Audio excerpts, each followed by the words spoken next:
Abusua mincha na misanso mu akwa baso nkoso emra ye channel so ha eda so aye be media gh abusua beso wase ene da edikan ye wani etwa channel so ene de no buo kwan so abusua ye beso wase obe subscribe be like na abusua wabo aso ahyama fa pension bi atie no anya bi atie na abusua eye lead counselor edema eye akontam mining yes akontam mining eye lawyer eye apia kubi abusua ene wadi nkomo ede afa eye disappointment abusua okira a kyese waye edi enti na okasa nsem we abra court edi ruling edi ebaye ewo eye chema Wontumi case no abusua we de ma mekasa wa mema mekasa enye tenten ni de no go kwa so pese yekọ na ya yetie nsem no mu ye abusua ebi a meka no me hu ni kan ye ti pese ya yekọ na yetie nsem no mu eye na abusua ye wi abomode na ya kire ya dwe ha eda so aye be media je abusua beso wa se ene da edikan wani etwa channel so ni de no go kwa so abusua beso wa so be subscribe like na wabo aso ahyama for person bi etie no anya bi etie abusua yentie eye lawyer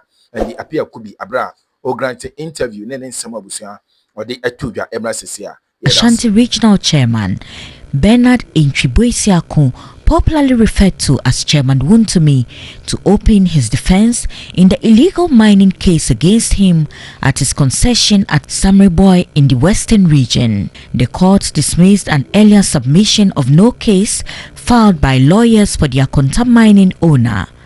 Andy Apiakubi, lead counsel for Wontumi, expressed disappointment with the decision of the court. If this is the way criminal jurisprudence will turn out to be, then means nobody is safe. Because any accused person at all can come and admit the commission of the crime and immediately turn out to be a prosecution witness and call any of us as having facilitated his commission of the crime, and immediately he is exonerated of the crime because he would have signed non-prosecution agreement. Our chair, Bernard Intwibuesiako, popularly referred to as Chairman Wontumi, to open his defense in the illegal mining case against him at his concession at Samreboy in the Western region. The court dismissed an earlier submission of no case filed by his lawyers, that's the lawyers for the Akontam mining owner, that's Bernard Intwibuesiako and the Apiakubi, the lead counsel. His lawyers have been addressing the press after the proceedings, and this is the indication they give of what the way forward is for them. Take a look. And if this is the way criminal jurisprudence will turn out to be, then means nobody is safe.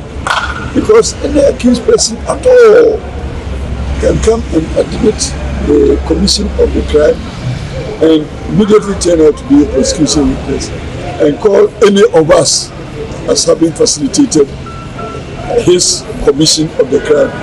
And immediately he is exonerated of the crime because he would have signed non-prosecution agreement. We live to see. Well, it says we live to see. We're given an indication of they challenging this particular decision, but already the government has given indication of measures that have been taken regarding Chairman Wontumi and this particular case. Over the weekend on Key Point, Phyllis Kwatufo, Minister in charge of Government Communications, gave an update of what has happened regarding Chairman Wontumi's case. Take a look. On the 8th of January, 2025, it was found that about 50 million Ghana cedis had been paid him from Cocoa Board. Yeah. Cocoa Board for some work that he said to have done. He moved 30 million of that to purchase some securities. In other words, bonds, I think, treasury bills. And then about 23 million to purchase or set up an insurance company. Amen. When was this? Oh, this was in January, February. Last year. Yes. So all these assets have been frozen as I speak. Indeed, again, look, even his mobile money account has been frozen.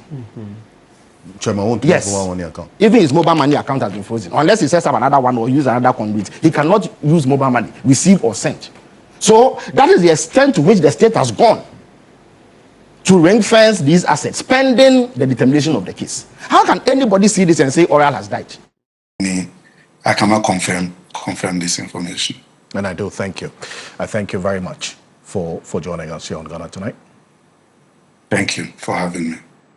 And as Broja Jemfi is Deputy Defense Minister, joining us here on Ghana Tonight with the most important is the condolence to the family, and then also the the clarification of exactly what this aircraft make and the purpose, where it was traveling or flying from, and its intended destination, and the information we've gotten so far.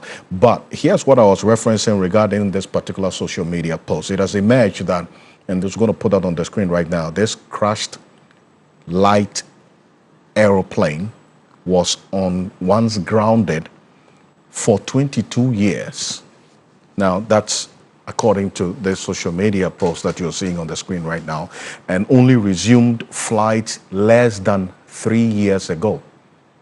Information from the online post that we're showing you the pictures of indicates that the aircraft is a 3 iSky Arrow 650, originally manufactured by Initiative Industrially Italian between 1992 and 2008. A February 2023 Facebook post by someone only identified by the social media handle name Roberto Belea, with operations, we understand, of a particular Ghanaian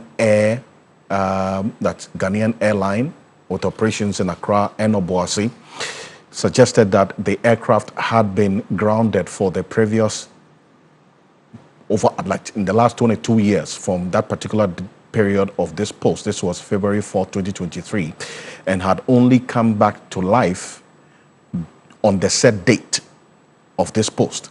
He shared photos of the aircraft and a video with a caption, that's what you see there, after 22 years, 9G ADV is again airborne. What an emotion. And he says shortly more videos from GoPro. The post suggests that the aircraft must have been grounded around 2001 until it was refurbished. Earlier, posts also shared by this same handle indicated that the rehabilitation of 9G ADV had begun many months before. One of the older Facebook posts from January 2023 showed him and others standing beside the aircraft as they worked to restore it. The 9G ADV was inspected, according to this particular post, by the GCAA and received a permit for its first test flight after the rehabilitation in January 2023. The test flight happened in February and it was subsequently certified. Now, we must indicate emphatically that these are unconfirmed reports beyond this social media post. We're still knocking on the doors of Ghan Air for some more information on this, whether this light aircraft which was crashed was operated by them or by another airline. But this is what you see there. And the debris that we showed you earlier in that video of the aircraft at the crash site gives you an idea of this particular aircraft, and the description that the Deputy Defense Minister and Esboja Jemfi just gave also reflects what you're seeing on the screen there. It carries just two passengers maximum, and that's what we know right now from the reports that have also been confirmed. The 2 persons or passengers in this aircraft unfortunately died. But here's what we do know when we did a quick search about this particular aircraft and also the social media post that was attached to the aircraft. It's a Sky Arrow and the serial number 103, registration 9G ADV, and also this weight. The weight of the aircraft without passengers is about 429 kilograms. The seats 2, the engine in this was Rotax 912 as of the time of that social media post, and then also the range of 800 kilometers. So that also gives you an idea of what the Deputy Defense Minister just talked about. It was flying from Hull to Accra, and based on the timelines of reconstruction in that social media post, the aircraft likely grounded somewhere in 2001. 22 years on, the restoration was completed in January 2023. In that same period, between January and February 3rd, the aircraft was certified for test flight and on the 4th of February 2023, it was airborne again. The areas of possible investigation that the Ghana Civil Aviation Authority will be looking at in other bodies as well is a certificate of registration, whether it was indeed valid to fly, the certificate of airworthiness, the maintenance release certificate, and then the test flight permit that has also been referenced. And this is where I bring in Dr. Nanaya Akwada. He is the Executive Director of the Bureau of Public Safety. And thank you so much for joining us here, Dr. Akwada, on Ghana Tonight. First of all, I want to start from the videos we saw of the residents and some persons in this area who thronged this accident site, regardless of the possible dangers. Quite concerning, to say the least, is it not? Yes, it is. I think it's like I've told a couple of media houses today that it's still bringing into question, the swiftness of our emergency responders, right? I think it's early days yet to start, doing such analysis. For now, lives have been lost. We want to give some dignity to the families of those who've lost their loved ones to breathe. We want to get we want to have first responders with all relevant stakeholders, assure the general public of what has been done to settle parents and children in these schools. We want to see how possible the National Disaster Management Organization, how quickly, together with the Ghana National Fire Service, the police, and the Air Accident Investigation Bureau collaborate to start giving or providing, very useful responses to the Ghanaian public. As of now, we have seen posts, and Alfred, you shared some with me, of a man who claimed that he was going to test fly this aircraft. But information that has been put out there by the Ghana Civil Aviation Authority is pointing in other direction. There is no mention of test flight at all. We want to find out which one is the truth. So there are a lot of information flying around, which is why I indicated earlier that it will be prudent in alignment with global standards for the authorities to be quick to speak to the media to put out the relevant facts that we need to know. Was this flight actually a test flight? And if it was a test flight, who decided that over the ocean was not enough? Or I don't know. I want to understand why a test flight would take place in a densely populated area, like the Tema Enclave, right? Where the aircraft eventually landed is just about 200, if I'm not mistaken, 300 meters from the central market, where we call Kwasi Adwaso. And for the record, Alfred, I grew up in that neighborhood. Oninku Park used to be a place that we used to go and pray a lot and pray and both play. It was just about 2-3 minutes walk from my house. So I'm very, very, familiar with that space. Within that same enclave, less than 100 meters or so, are two hospitals, very big hospitals, the Lagoon and the Port Clinic, right? They are clinics. I don't know now if they've become hospitals, but they are very big. So was it a test flight? Was he really en route to who or so, as the Ghana Civil Aviation Authorities claim? Those are things that we'll have to learn in the coming few hours. Those responses must come. I have still not read anywhere what has happened to the children in the school. Did any of them get injured? Have they been able to account for all the children? Those facts are ones that I have said earlier that we will need the regional police commander, the member of parliament for that area, the headmistress, and I thought you said you had her on the line. And it's two campuses. We have the elementary and the primary.